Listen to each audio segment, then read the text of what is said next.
el tema que me proponía comentar con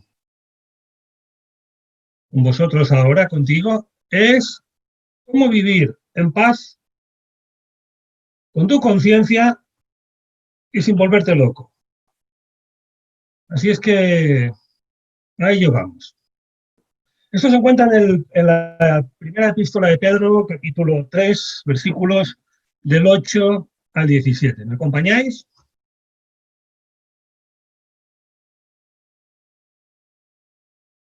Primera de Pedro 3, del 8 al 17. Lo voy a leer en la nueva versión internacional. Te recuerdo que la Biblia fue escrita en lenguas antiguas, ya lo sabes, y ninguna de ellas era el castellano. Y a lo largo de la historia, pues ha habido sucesiones, traducciones al castellano. Una es la que utilizamos habitualmente, la Reina Valera, y otra pues es la nueva versión internacional, que no es ni mejor ni peor. Esto ya lo saben, supongo, pues casi todos los que nos escucháis. Lo que pasa es que a veces tiene palabras distintas y ayudan a entender. Y a mí me gustó en esta ocasión y por eso quiero, o prefiero verla hoy. Bien, pues dice así, versículos 8 al 17. Realmente el 8 al, vamos a decir, 9 es una introducción al verdadero sermón, pero como está muy ligado con los versículos anteriores, entonces se nos hace necesario retrotraernos hasta el versículo 8. Y ahora sí, leo. En fin, vivan en armonía los unos con los otros, compartan penas y alegrías, practiquen el amor fraternal y sean compasivos y humildes. No devuelvan mal por mal ni insulto por insulto, más bien bendigan, porque para eso fueron llamados, para heredar una bendición. En efecto, el que quiera amar la vida y gozar de días felices, que refrene su lengua de hablar el mal y sus labios de proferir engaños, que se aparte del mal y haga el bien, que busque la paz y la siga, porque los ojos del Señor están sobre los justos y sus oídos atentos a sus oraciones, pero el rostro del Señor está contra los que hacen el mal. Y a ustedes, ¿quién les va a hacer daño si se esfuerzan por hacer el bien? Dichosos si sufren por causa de la justicia. No teman de ellos, no teman lo que ellos temen ni se dejen asustar. Más bien, honren en su corazón a Cristo como Señor, estén siempre preparados para responder a todo el que les pida razón de la esperanza que hay en ustedes, pero háganlo con gentileza y respeto, manteniendo la conciencia limpia para que los que hablan mal de la buena conducta de ustedes en Cristo se avergüencen de sus calumnias. Y si es la voluntad de Dios,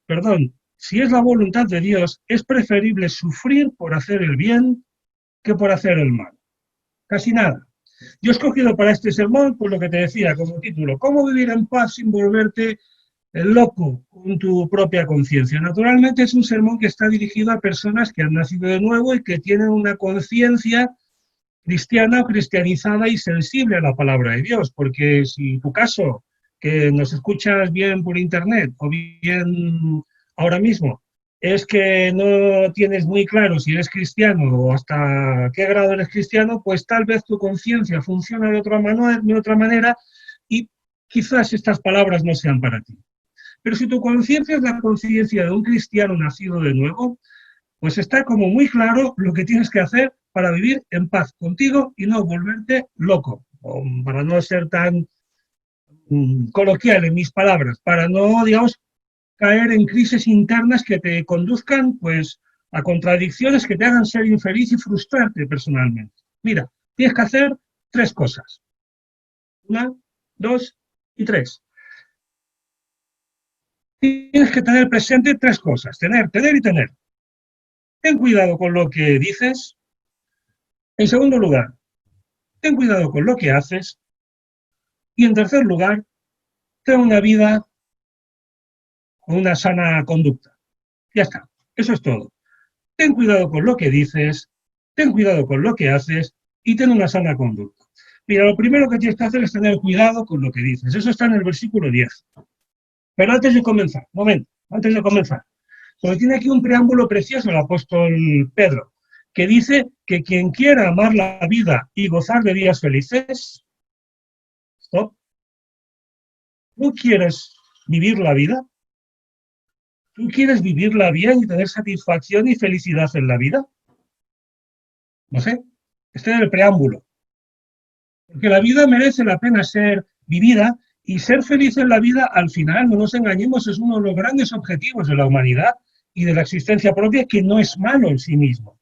Pero si este es tu objetivo, ahora sí, comienzo el sermón. Lo primero que tienes que hacer es no hacer daño a las personas con tus palabras. Fíjate que la mayor parte del daño que nos producimos los unos a los otros suele ser de palabras, no de conducta. A veces nos hacemos daño porque hacemos cosas feas, pero casi siempre el más frecuente de nuestros daños es porque nos decimos cosas feas.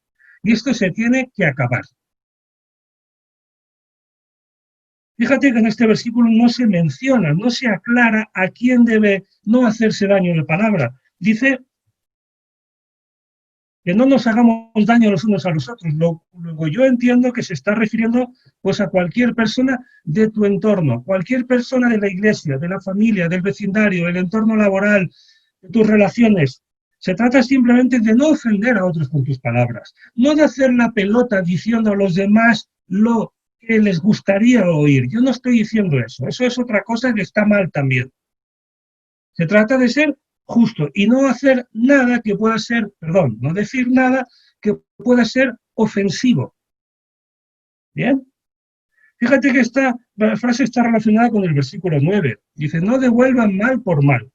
Claro, es muy fácil ser comedido cuando quieres pues no agraviar a alguien y hablarle suavemente.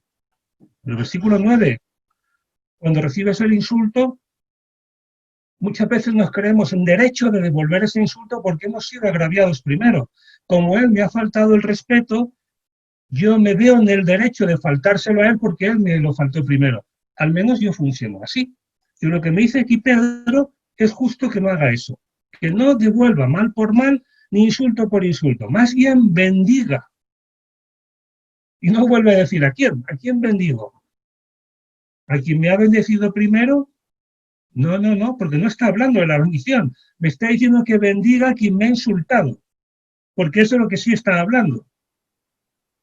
Entonces, primera cuestión, ten cuidado con esto. Además, acuérdate, la palabra de Dios dice en Santiago un pasaje que es contundente y con esto cerramos esta primera sección.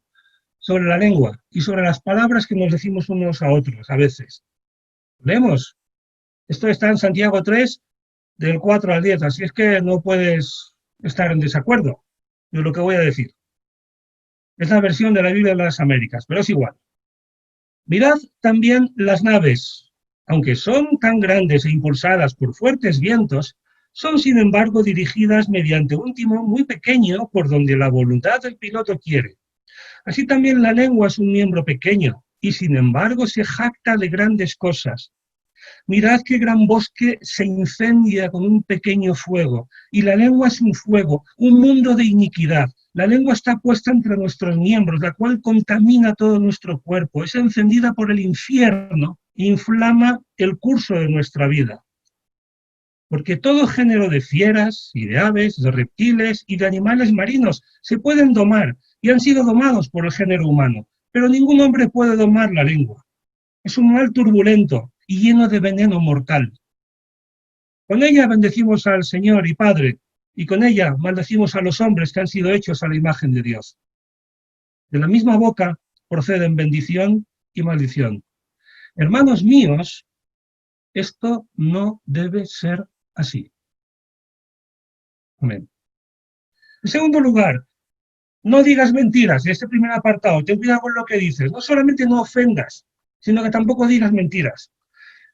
Una mentira es una afirmación falsa e intencionada con la pretensión de obtener algún beneficio, generalmente personal tuyo, a veces a favor de otra tercera persona, pero es igual, ni lo uno ni lo otro. No digas mentiras, porque nuestras relaciones deben estar caracterizadas por la verdad. No hace falta que jures, di siempre la verdad y no hará falta que jures.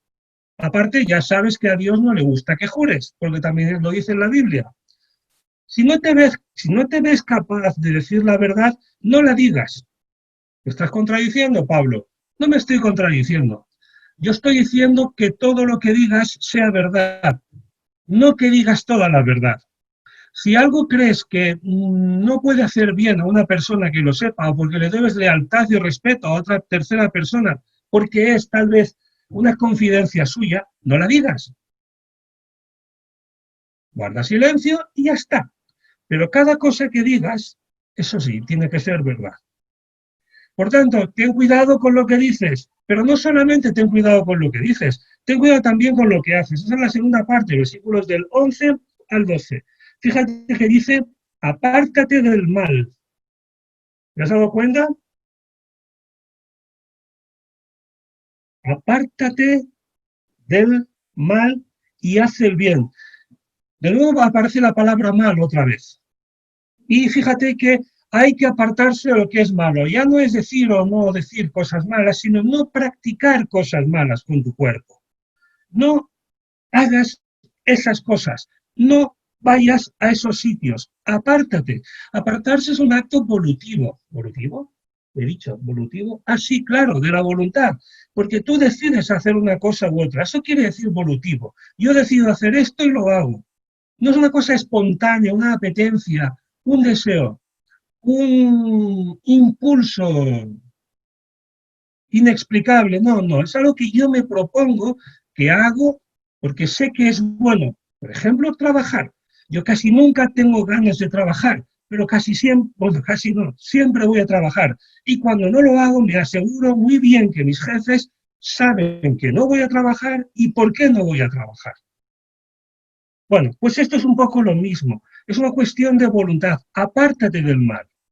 Pero no te apartes del mal para quedarte encerrado en tu habitación sin tener relación con el mundo ni con nadie para que nada malo puedas hacer. No, fíjate lo que dice el versículo. Apártese del mal y haga el bien.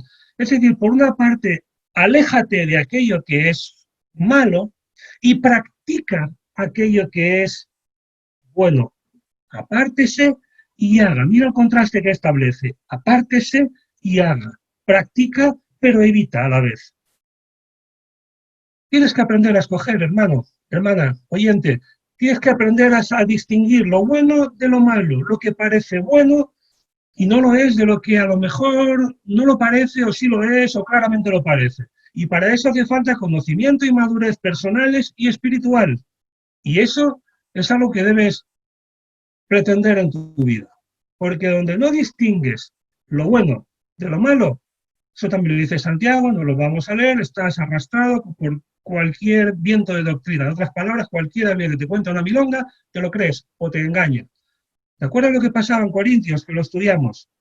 Personas que hacían cosas y porque no tenían un conocimiento pleno ni madurez espiritual suficientes, resulta que hacían cosas que no es que fuesen malas, pero que requerían de cierta madurez, como era aquello, ¿te acuerdas? Lo de comer a los sacrificados a los ídolos, me ocurre ahora. Eso no es ni malo ni bueno, pero pobrecitos, se sentían culpables. Cuando iban a las fiestas municipales de su pueblo y se comían la carne que habían sacrificado los ídolos, se creían que estaban pecando.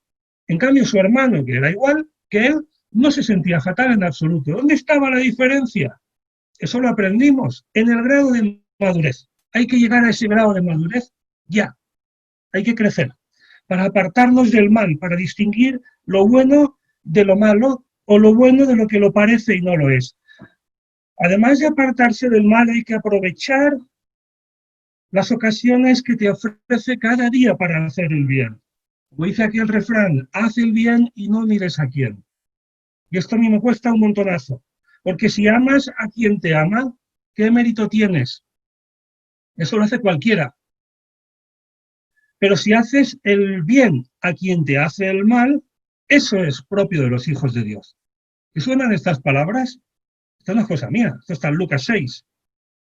Por tanto, es a eso a lo que debemos aspirar. Además de eso, tienes que ser una persona, fíjate, que busca la paz y la sigue.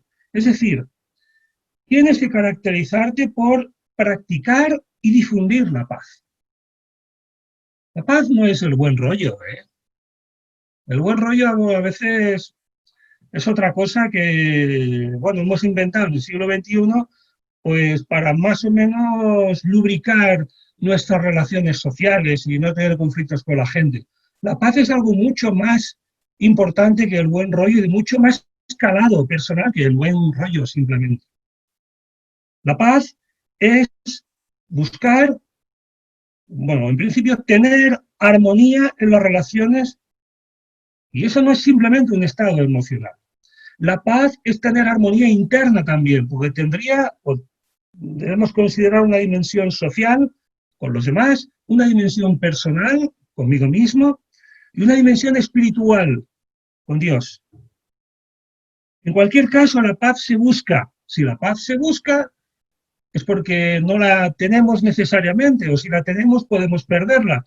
Hay que buscar la paz. Esto no es teología, esto es sentido común. Si algo hay que buscar es porque tal vez no lo tengas. Tienes que encontrarlo en la vida, recorrer un camino hasta llegar hasta ello. Pues tú tienes que hacer igual, buscar la paz, procurar rodearte de entornos de paz que permitan la realización de las personas, la naturalidad en las relaciones, la fraternidad y el crecimiento personal y social de los que están al lado tuyo. Cultiva la paz en tus relaciones, sin crispamientos, sin segundas intenciones, sin falsos intereses, sin ocultar, sin ser retorcidos, que a veces decimos. No agudices los conflictos. Eso a veces lo hacemos, ¿no? Porque se nos mezcla el orgullo con lo que hacemos de nuestra conducta. Si somos agraviados, pues a veces lo que hacemos es agudizar el conflicto devolviendo lo mismo y un poquito más. Ese poquito más lo añado yo extra por orgullo.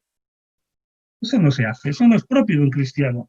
Y fíjate que la paz es un proceso, porque la paz se busca, sin duda, versículo 11, y se sigue. No se llega tal vez exactamente a ella. No es un punto, sino que es un proceso, es un camino, es un modo de vivir. Claro, es un proceso porque a lo largo de este proceso aparecen momentos en los que esta paz se puede sentir amenazada o con riesgo de quebrarse. Y el papel del cristiano maduro, del cristiano que quiere vivir la vida y ser feliz en la vida, es este: buscar la paz y mantenerla. Pero fíjate que no solamente es cuestión de tener cuidado con lo que dices, sin decir mentiras, sin hacer daño a las demás personas. No solamente es tener cuidado con cómo vives, practicando la paz, apartándote del mal, sino que también es cuestión de tener una conducta sana, una buena manera de vivir. ¿Y esto cómo se logra? Bueno, un momento, vamos por partes. ¿Qué es esto de una conducta sana? No se trata de comer o de practicar ejercicio cada mañana, yo me refiero a otros tipos de conducta. Digamos que es aquella manera de vivir que complace a Dios porque es acorde a las normas eternas que Él establece y describe en su palabra. Punto y final. Lo que pase después, da igual. Y después te abofetean, te martirizan, te hacen un pedestal o te dan un premio Nobel de la Paz, da igual. Porque el que logra tener una sana conducta no es quien tiene reconocimiento social por su grandeza personal. A veces sí, a veces no. Quien logra una sana conducta es quien ha hecho de su vida un templo a Dios. Otra cuestión importante, antes de empezar en este tercer apartado: el padecimiento es inevitable en la vida cristiana. Yo a lo mejor soy muy insistente en este aspecto, porque con relativa frecuencia lo menciono, pero es que es importante que lo tengas presente. El hecho que no es que estemos llamados a sufrir, pero el sufrimiento es parte de la vida. porque me molesta mucho, quizás es una obsesión mía o no sé, una impresión equivocada, que muchas personas evangélicas últimamente enfatizan mucho, demasiadamente, la prosperidad, el bienestar, la intervención permanente de Dios en todos nuestros problemas y conflictos para resolverlos. Y cuando esto no sucede, entonces lo único que está pasando es que tú no eres lo suficientemente espiritual o buen cristiano como para permitir que Dios intervenga y te solucione tus problemas. Muchas veces esto lleva a los hermanos espirituales nuestros, a otros cristianos, a frustración severa, porque se ven conviviendo con problemas y dificultades por meses o años sin aparente resolución y encima se sienten culpables de estar pecando y por eso Dios no les bendice. Esto hay gente que lo enseña. Esto no debe ser así. No es un disparate. El padecimiento es inevitable en la vida cristiana. Pero antes de empezar, otra cuestión. Vamos a hacer un repaso histórico. ¿Quién escribe estas palabras? No está en el Evangelio de Pedro. O sea, lo escribió Pedro. ¿Te acuerdas del apóstol Pedro? Esto lo escribe, no se sabe muy bien cómo. Pero se sabe que, perdón, sí, con la mano, naturalmente, quiero decir, no se sabe muy bien cuándo. Pero se tiene una ligera idea, y fue bastante tarde, al final de su vida, y lo escribe a ciertas iglesias que había en Asia Menor. Por eso se sabe que ya había pasado años desde que conoció a Jesús, desde que fue nombrado apóstol, etc. Sabemos bastante de la vida de Pedro, pero permíteme que paremos un instante aquí porque merece la pena. El apóstol Pedro es aquella persona que a principios de Hechos se levanta varias veces y tiene palabras muy duras contra el estatus religioso, social y político de su país, contra la gente digna, y les acusa de haber matado al Hijo de Dios, de haberle crucificado, les dice que son, en fin, ¿te acuerdas? Léelo, es interesante. El apóstol Pedro está amenazado de muerte varias veces, es castigado, azotado, y creo que es en Hechos 12 o Hechos 13 que Herodes llega al punto de querer matarlo. Dios milagrosamente le libera. ¿Te acuerdas de él cuando acabe mi sermón? Pedro sale de la cárcel y nunca más vuelves a leer en la Biblia jamás una aparición pública de Pedro.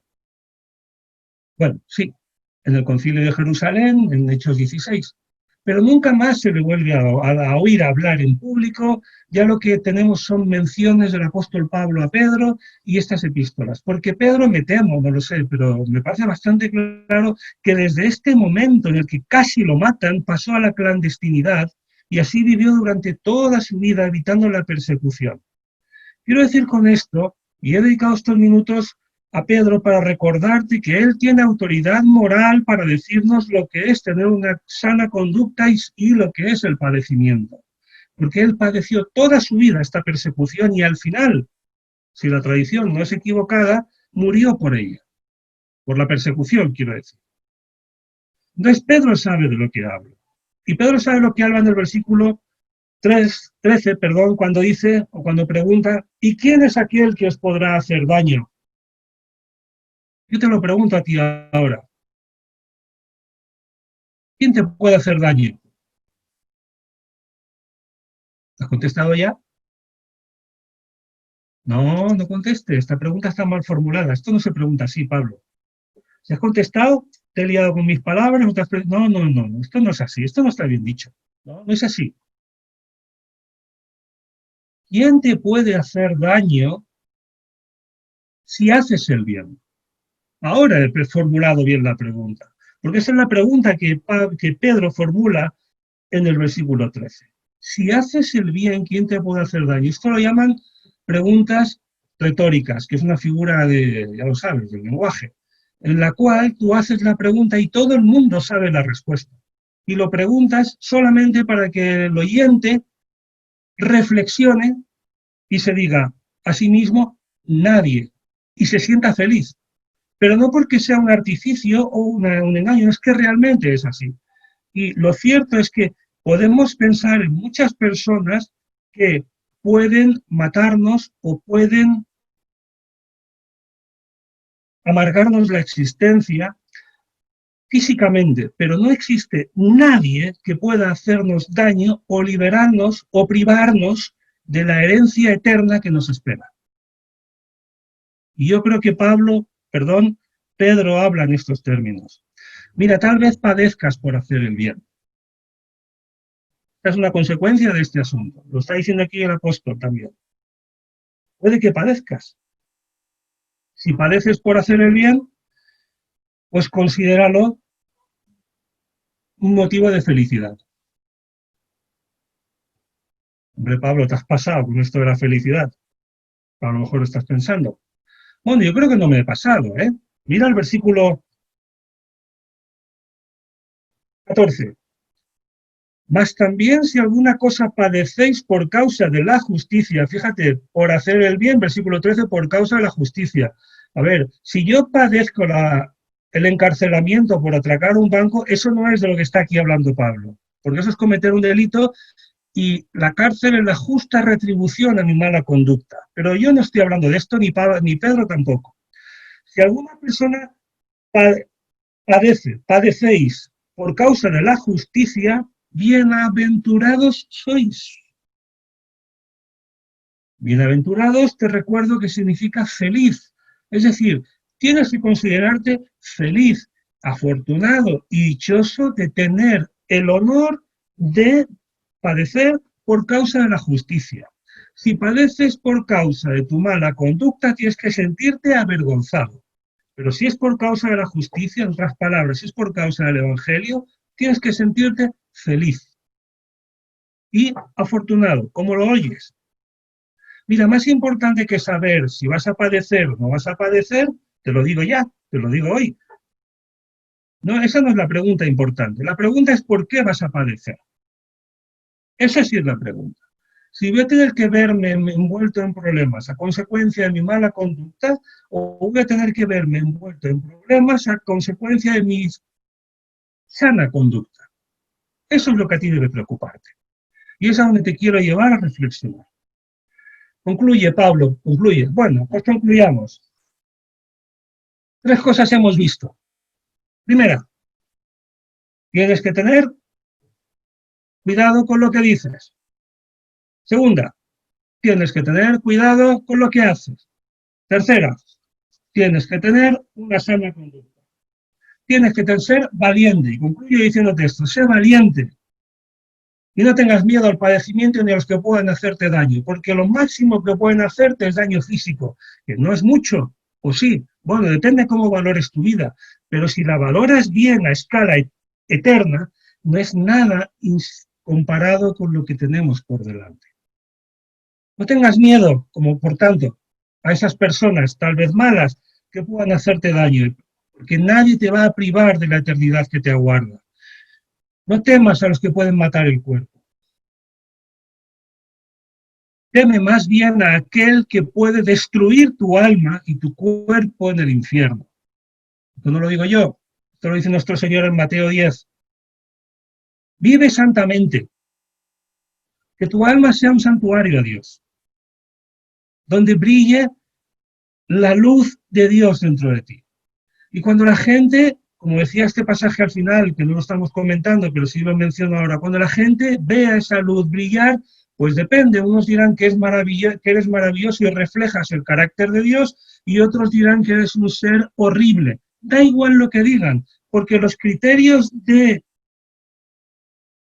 vida sana, santa o correcta no son criterios relacionados con el éxito social, ya lo hemos aprendido hoy, sino son criterios relacionados con la coherencia con las enseñanzas de Dios en su palabra. Relaciónate con los demás con naturalidad, tal cual eres, acéptalos tal cual son. Nadie es mejor que nadie, nadie es perfecto. Procura entenderte y conocerte a ti mismo y tal vez así te sea más fácil entender y conocer a los demás. Sé manso y relaciónate con las personas sin agresividad, eso también lo hemos leído, sin tensiones. Es muy fácil ser manso cuando el otro es manso contigo, pero el mérito es ser manso cuando el otro es agresivo contigo. Trata a las personas con el respeto que toda persona merece, por el mero hecho de ser persona, independientemente de su clase social, de su estatus económico o de su rango laboral. obra en integridad, mirando a Dios, pensando si Dios se siente orgulloso de ti, viéndote entrar en ese lugar, haciendo esta cosa o hablándole así a cierta persona. Eso es lo importante. Lo demás es secundario. Conoce tu Biblia, conoce tu Dios y conoce tu fe. Porque si conoces tu Biblia, tu Dios y tu fe, es más fácil saber lo que sí tienes que hacer y lo que no debes hacer, saber cómo debes vivir. Aprovecha las ocasiones, eso también lo hemos leído, aunque no lo he comentado, las ocasiones que te ofrece la vida para presentar tu fe a los demás. Ojo, no pegando comeduras de coco y lavándoles el cerebro. No, hombre, eso no. No solamente no es bonito, sino que no es como debe hacerse. Se debe hacer con naturalidad, sin agresividad y con respeto. Pero hay que aprovechar las ocasiones. Y claro, hay que estar preparado, que también lo dice el pasaje, que tampoco lo comento. Es que de hecho de aquí en el futuro tal vez salga otro segundo sermón. Os lo digo así entre nosotros. Pero hay que estar preparado, por eso hay que conocer tu Dios, su palabra y tu fe. Y disfruta de la esperanza que tienes, que no es una esperanza venidera futura después de la muerte. La vida eterna ya ha empezado. Lo que pasa es que lo mejor está por venir. La vida eterna empezó cuando te convertiste y ahora estamos en un periodo preliminar. Esto es como el culto moderno que hacemos ahora. Te conectas y ya estás conectado, pero lo mejor está por venir, porque cuando te conectas, ya sabes, entran en lo que llaman esto de la sala de espera, que ya hemos aprendido un poco cómo va. Nos tienen ahí hasta esperando hasta que nos adentran en la reunión. Ah, sí, ahí ya vemos y oímos de los hermanos. El cielo es un poco así, lo mejor está por venir y la vida eterna tiene dos partes, la que ya estamos viviendo y el futuro al lado de nuestro Salvador, que es incomparablemente mejor que esto, que es inevitable vivirlo y que está por llegar. Señor, gracias por tu palabra, gracias por esta exhortación del apóstol Pedro para que vivamos de una manera íntegra, teniendo cuidado cómo nos hablamos, cómo nos tratamos, qué nos decimos, teniendo cuidado qué es lo que hacemos en nuestra vida y también teniendo una vida íntegra que te complace a ti, aunque a lo mejor no complazca a los demás. Y que si eso no sucede, pues que tengamos valentía para soportar sus críticas o incluso el daño que nos puedan producir. Y si lo que sucede es lo contrario, que somos admirados, pues que tampoco nos hinchemos de orgullo, porque al fin y al cabo, ¿qué más da lo que la gente piense si lo importante es lo que tú dices y lo que tú esperas de nosotros? Señor, pedimos que esta palabra que me has puesto en el corazón, que comparto y con nuestros hermanos, nos permita a todos crecer espiritualmente y ser un poco más santos, estar más llenos de esperanza y aguardar con más inquietud y con más ilusión la bienaventurada llegada a nuestra patria celestial que está por venir y que es algo inevitablemente verdad y venidero. Gracias, Señor. Amén.